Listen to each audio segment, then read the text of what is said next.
नरेंद्र मोदी के माथे पे पसीना देखा गया, अमित शाह के माथे पे पसीना देखा गया, उनमें कपिल मिश्रा हो, चाहे रागिनी तिवारी हो, चाहे कंगना रनावत हो, इन जैसे कुत्तों और कुत्तियों को उन्होंने आगे कर दिया था। सरकार बदला जाएगा, सांसदों के रिजाइंस लिए जाएंगे, लोकसभा के अंदर इनके आंकड़े तोड़े जाएंगे। अगर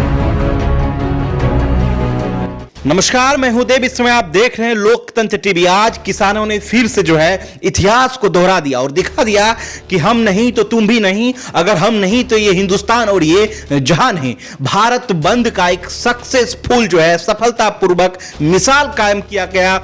मोदी सरकार के नाक के नीचे इतिहास रच दी गई। दोस्तों, मैं आपको बता दूं कि आज भारत बंद का जिस तरीके से पूरे देश भर में प्रदर्शन चला, ना कि सिर्फ दिल्ली बॉर्डर पर, ना कि सिर्फ हरियाणा बॉर्डर पर, यूपी बॉर्डर पर, तमाम राज्यों के अलग अलग सड़कों पर, गांवों में, शहरों में, तमाम जगहों पर चला और किसान ने साबित कर दिया कि हमारी एकता जिंदाबाद, हमारी कौमी एकता जिंदाबाद। और तमाम ऐसे सवाल जो लगातार मोदी सरकार से लेकर हर कोई जो लगातार दंगा भड़काने में थे, किसानों को तोड़ने में थे, किसान यूनियन को बर्बाद करने में थे, आज उन्होंने दिखा दिया कि तुम बर्बाद हो। तुम्हारी सरकार जो है जिसने हमें बर्बाद किया वो खुद बर्बादी के रास्ते पे है। इस समय हमारे विनय दुबे जी हमारे साथ मौजूद है। मैं इनसे जानना चाहूंगा, विनय जी, क्या लग रहा है किसान आंदोलन को जिस तरीके से भारत बंद का आगाज किया गया और भारत बंद एक सक्सेस तरीके से देखा गया, कैसे देख रहे हैं? सबसे पहले तो मैं देश के तमाम जनता को धन्यवाद करना चाहूँगा कि किसानों के साथ वो पूरी तरह से खड़े हुए और एक अद्भुत नज़ारा पूरे देश ने देखा है। कुछ छुटपुट गई घटनाओं को छोड़ के और कुछ गिरफ्तारियों को छोड़ के अगर देखा जाए तो ओवरऑल पूरे देश में हमारा जो किसानों का आंदोलन था वो सफल रहा। उसका सबसे बड़ा श्रेय इस पूरे भारतीयों को जाता है जो आज भी किसानों में विश्वास रखते हैं, उनके लिए आज खड़े हैं।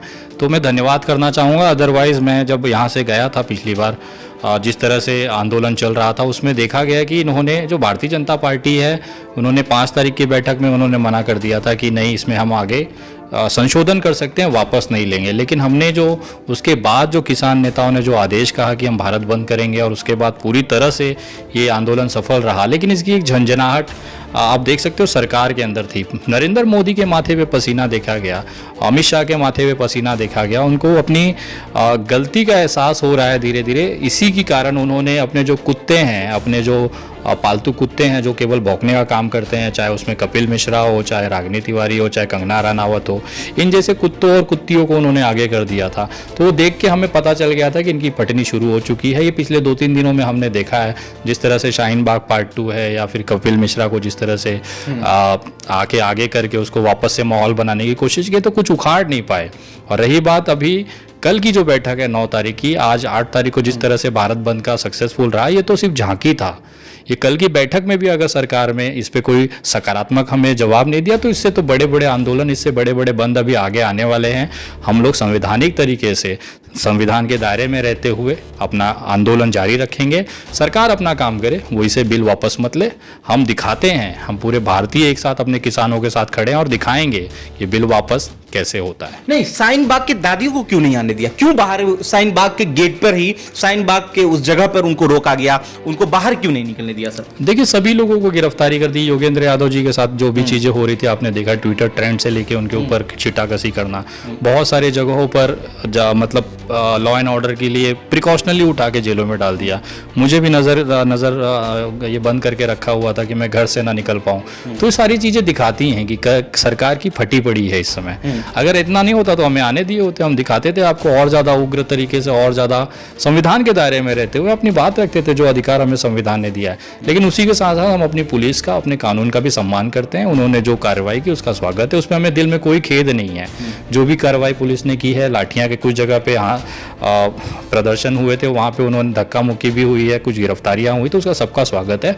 आंदोलन में आहुति देनी पड़ती है तो उसका एक पार्ट है। लेकिन एक सकारात्मक ये निकल के आया कि पूरा देश आज किसानों के साथ है और सरकार को ये चीज़ समझ में आ गया है कि उन्होंने गलत जगह पंगा ले लिया है। और किसान भाई जो इस देश का अन्नदाता है, उसके साथ एक एक भारतीय आज जुड़ा हुआ है। उसका हमने आज डेमो देखा, पूरे दिन भर की आप पूरी घटनाएं उठा के देख लीजिए। सिर्फ महाराष्ट्र, सिर्फ आप सोचिए कितने ही, लगभग हरियाणा के तो सारे पेट्रोल पंप बंद रहे। उसके बाद में पंजाब वगैरह ले लीजिए, उत्तर प्रदेश में कितने सारे जगहों पर पर्सनल प्राइवेट इंस्टीट्यूट लोगों ने खुद से बंद किए। सबसे खूबसूरत बात है कि उनको दबाव नहीं बनाया गया, उनको छूट थी कि सर आप अगर चाहें तो कर दे।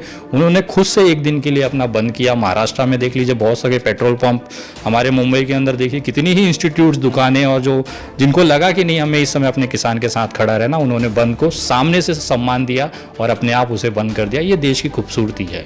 मुरादाबाद के हिंदू मुस्लिम जो मोदी सरकार का पुतला दहन कर रहा था उन्हें डिटेन कर लिया गया है। सर, क्या भारत बंद जैसे दिन जो है इस तरह की घटना लगातार बढ़ती जा रही है, क्या मोदी सरकार वास्तव में डर गई है क्या?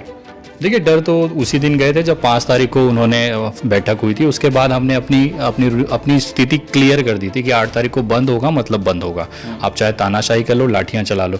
रही बात इस तरह की जो घटना है, उसके लिए हम भी खेद व्यक्त करते हैं कि हमने पूरी तरह से पूरे आह्वान किया था कि शांति प्रिय तरीके से हमें संविधान के दायरे में रह के करना है।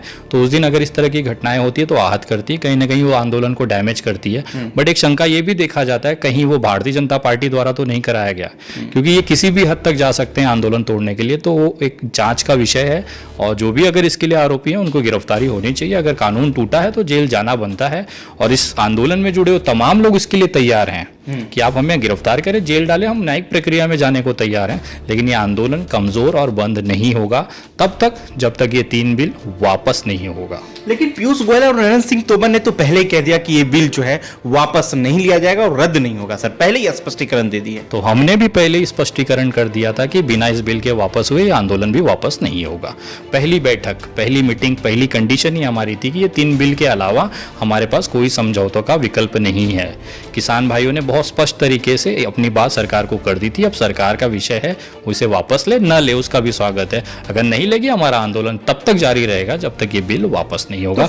भले उसके लिए हमें सरकार बदलनी पड़े, सरकार बदला जाएगा, सांसदों के रिजाइंस लिए जाएंगे, लोकसभा के अंदर इनके आंकड़े तोड़े जाएंगे। अगर हम अपने सांसद से पूछेंगे कि आप किसान के साथ है कि नहीं है, हम अपने विधायक को पूछेंगे कि आप अपने किसान भाइयों के साथ है कि नहीं, अगर हैं तो रिजाइन करें।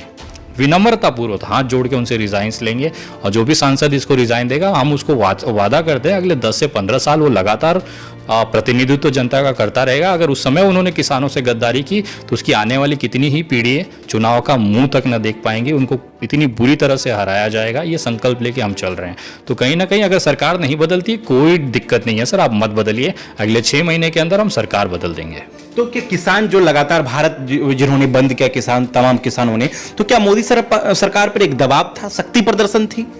ये कोई शक्ति प्रदर्शन नहीं था सर, हमने तो पहले इंटीमेट कर दिया था। आप 5 तारीख को हमें फैसला दे देते, भारत बंद नहीं होता।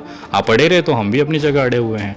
अड़े नहीं कह सकते, इसे हम अपना निवेदन कहते हैं कि भैया हम आपसे कुछ कह रहे हैं, इतने सारे लोग रस्तों पे, लाखों की संख्या में लोग रस्ते पे हैं, अगर आप उसको सम्मान नहीं देंगे तो आप हमसे भी सम्मान की अपेक्षा ना करें। तो ये पहले से डिसाइडेड था। कल 9 तारीख है, वापस सरकार के पास मौका है, ये जो टकराव इसे खत्म कर दे, बाकी आपकी इच्छा है। मोदी सरकार ने तो सर इसको ईगो अपने ऊपर ले लिया है कि ये जो है बिल वापस नहीं होगा। किसान भी लगातार ये बात कह रहे हैं कि हम एक कदम भी पीछे नहीं हटेंगे। अब अगला कदम क्या होगा? भारत बंद के बाद अब आगे क्या? कल की बैठक जाए होने दीजिए, सरकार के साथ किसान नेताओं की हमारी बैठक है, उसके बाद मुझे पता है उसमें भी कोई रिजल्ट नहीं आने वाला है। उसके बाद जो हमारे किसान नेता आदेश करेंगे उसका पालन किया जाएगा।